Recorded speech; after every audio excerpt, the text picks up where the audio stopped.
Toner বা সামান্য গোলাপ জল তোমার স্কিনের 7 দিনের মধ্যে এই রকম অবস্থা করতে পারে। তাই তোমায় যদি জিজ্ঞাসা করা হয় যে স্কিন কেয়ার করার সময় তুমি যে টোনারটা ব্যবহার করছো ওটা তোমার স্কিনের জন্য আদৌ ভালো নাকি খারাপ, বা টোনার ব্যবহার করলে তোমার স্কিনের যে ক্ষতিগুলো হয় ওইগুলো তোমার কি জানা আছে? এটাতে 90% ছেলের উত্তর হবে না, আমরা জানি না। আর এটাই তোমরা আসল ভুল করছো, কারণ যেটা তোমার স্কিনেতে অ্যাপ্লাই করছো ওটার বিষয়ে ভালো করে না জেনেই তোমার স্কিনেতে লাগাচ্ছ, যার ফলে তোমার নানা রকমের প্রবলেম শুরু হচ্ছে, মানে পিম্পল, অ্যাকনে, র্যাশ বেরিয়ে যাওয়া অথবা অ্যালার্জি হওয়া। সেই জন্য আজ তোমাদের এই ভিডিওতে টোনারের সম্পর্কে ফুল ডিটেইলস দিতে চলেছি। যার প্রথমেই থাকছে টোনার তোমার স্কিনের জন্য ইউজ করলে কি হবে, ক্ষতি নাকি ভালো। সেকেন্ডে বলবো তোমার কোন টোনার ইউজ করা উচিত, ব্র্যান্ডেড টোনার নাকি কম দামি টোনার, কোনটা তোমার স্কিনের জন্য সবথেকে বেশি উপযুক্ত হবে। আর 3 নম্বরে জানতে পারবে যে তোমার স্কিন টাইপ অনুযায়ী কোন টোনার তুমি ইউজ করবে। আর শেষে দুটো পয়েন্ট তো সবথেকে বেশি মেন, ওটা তোমার ভিডিওর পরে জানতে পারবে। তো চলো ভিডিওটা শুরু করা যাক। যারা নিজে স্কিন কেয়ার করে তারা একটা জিনিস খুব ভালো করে জানে যে টোনার লাগাতে হবে, কিন্তু তারা এটা জানে না যে ওটা তার স্কিনের জন্য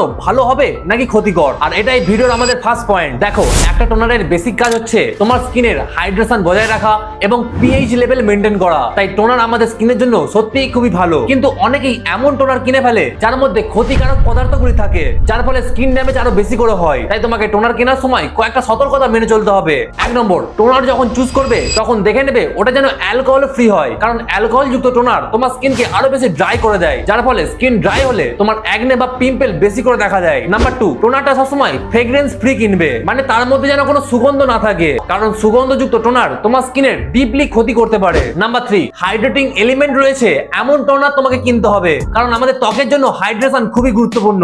নাম্বার 4, সেফ ইনগ্রেডিয়েন্টস বা সেফ উপাদান দিয়ে তৈরি এমন টোনার তুমি কেনার চেষ্টা করবে। আর নাম্বার 5টা আমাদের সেকেন্ড পয়েন্টের মধ্যে পড়ে যায়, মানে ব্র্যান্ডেড টোনার কেনা দরকার নাকি কম দামি টোনার কেনা দরকার। কিন্তু তোমাদের একটা কথা জানিয়ে রাখি যে কোন ধরনের স্কিনের জন্য কোন ধরনের টোনার ব্যবহার করা উচিত ওইটা তোমাকে অবশ্যই জানতে হবে, আর সেটা তোমরা 3 নম্বর পয়েন্টে জানতে পেরে যাবে। তাই চলো 2 নম্বর পয়েন্টে দেখে নাও, সেটা হচ্ছে কম দামি টোনার ব্যবহার করবে নাকি দামি। দেখো, অনেকের ক্ষেত্রে এমন দেখা যায় যে তারা সস্তা টোনার ব্যবহার করেই তাদের স্কিন কেয়ার করে, আর ওটা তাদের স্কিনের জন্য সবথেকে বেশি ভালো হয়, যেমন এই গোলাপ জল। বা অনেকের ক্ষেত্রে এমন দেখা যায় যে সস্তা টোনার ইউজ করার ফলে তার স্কিনের ক্ষতি হয়ে গেছে, তাহলে ইউজ করবোটা কি, এটাই সবার প্রশ্ন হয়ে থাকে।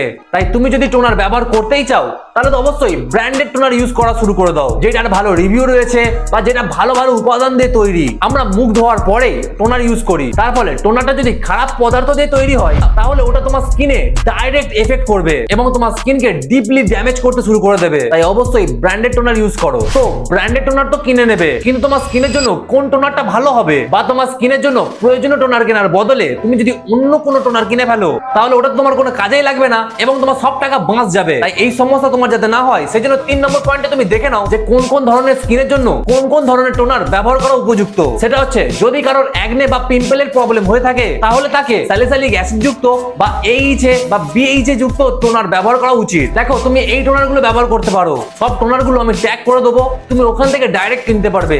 আবার যদি তুমি স্কিনের মধ্যে উজ্জ্বলতা আনতে চাও বা তোমার স্কিনের ব্রাইটনেস বাড়াতে চাও তাহলে তুমি গ্লাইকোলিক অ্যাসিড যুক্ত টোনার ইউজ করা শুরু করে দাও। দেখো, তুমি এই টোনারগুলো ইউজ করতে পারো। আবার যদি তোমার স্কিন বেশি ডিহাইড্রেটেড থাকে, মানে তোমার স্কিন বেশি ড্রাই হয়ে থাকে, তাহলে তোমার স্কিনের সবথেকে বেশি প্রয়োজন হচ্ছে হাইড্রেশনের। তাই তোমার হাইড্রোলনিক অ্যাসিড যুক্ত টোনার ইউজ করা খুবই দরকার, সেই জন্য তুমি এই টোনারগুলো ইউজ করতে পারো। দেখো, আবার যদি কারো স্কিনের ইনফ্লেমেশন বা জ্বালা পোড়া হয় অথবা তার সেনসিটিভ স্কিন হয় তাহলে তার সেন্টেলা অ্যাসিডিক যুক্ত টোনার ইউজ করা খুবই দরকার, সেই জন্য তুমি এই টোনারগুলো ইউজ করতে পারো। তো তুমি ব্র্যান্ডেড এবং তোমার স্কিন টাইপ অনুযায়ী টোনার তো কিনে নেবে, কিন্তু একটা কথা তুমি শুনে রাখো, ওটা তোমার কোনো কাজেই লাগবে না, কারণ তুমি এখনো পর্যন্ত জানো না যে তোমার স্কিনে টোনার শুট করবে নাকি করবে না, সেটা তুমি বুঝবে কিভাবে। আর এটাই সবথেকে মেন, মানে 4 নম্বর পয়েন্ট। সো দেখো, অনেকের ক্ষেত্রে এমন দেখা যায় যে টোনার তার ফেসে শুটই করে না, কারণ সে না জেনে টোনার কিনে ফেলেছে। তাই এই সমস্যায় তোমাকে যাতে পড়তে না হয় সেই জন্য তুমি দেখে নাও যে তোমার স্কিনে টোনার শুট করবে নাকি করবে না। আর এটা তুমি কয়েকটা পয়েন্টের মাধ্যমে বুঝে নাও। প্রথমে নিজের মুখ ফেস ওয়াশ দিয়ে ধুয়ে নাও, তারপর যদি তুমি দেখো তোমার স্কিন খুব টান টান লাগছে বা খুব একটা অস্বস্তি বোধ হচ্ছে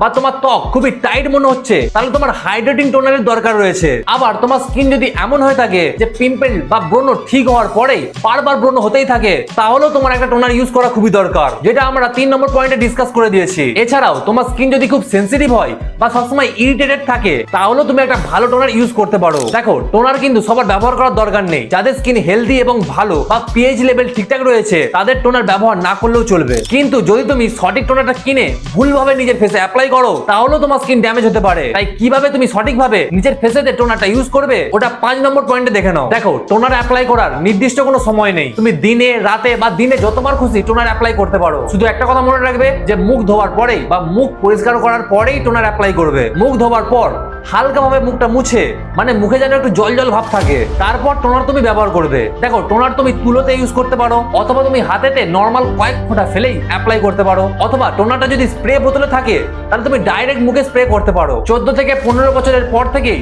যে কেউই, ছেলে হোক কি মেয়ে, নিজের ফেসেতে অ্যাপ্লাই করতে পারো। টোনার মুখেতে শুকনো হয়ে গেলে তারপর স্কিন কেয়ারের বাদবাকি স্টেপগুলো ফলো করতে হবে। যদি তুমি স্কিন কেয়ারের বিষয়ে কিছু না জেনে থাকো তাহলে তুমি এই দুটো ভিডিওকে দেখতে পারো, অথবা তুমি স্কিন কেয়ারের প্লেলিস্টটা গিয়ে চেক করতে পারো। তো ভাই, টোনার নিয়ে যা যা তোমার জানার দরকার ছিল সবই তুমি দেখে নিয়েছো। এবার তোমার উপর নির্ভর করছে যে তুমি টোনার ব্যবহার করবে নাকি করবে না। ভিডিওটা ভালো লাগলে অবশ্যই লাইক করো এবং সাবস্ক্রাইব করে রাখো, আর কমেন্ট করে আমাকে জানাও তোমাদের পরবর্তী কোন টপিকে ভিডিও চাই। সো থ্যাংক ইউ, জয় হিন্দ, বাই।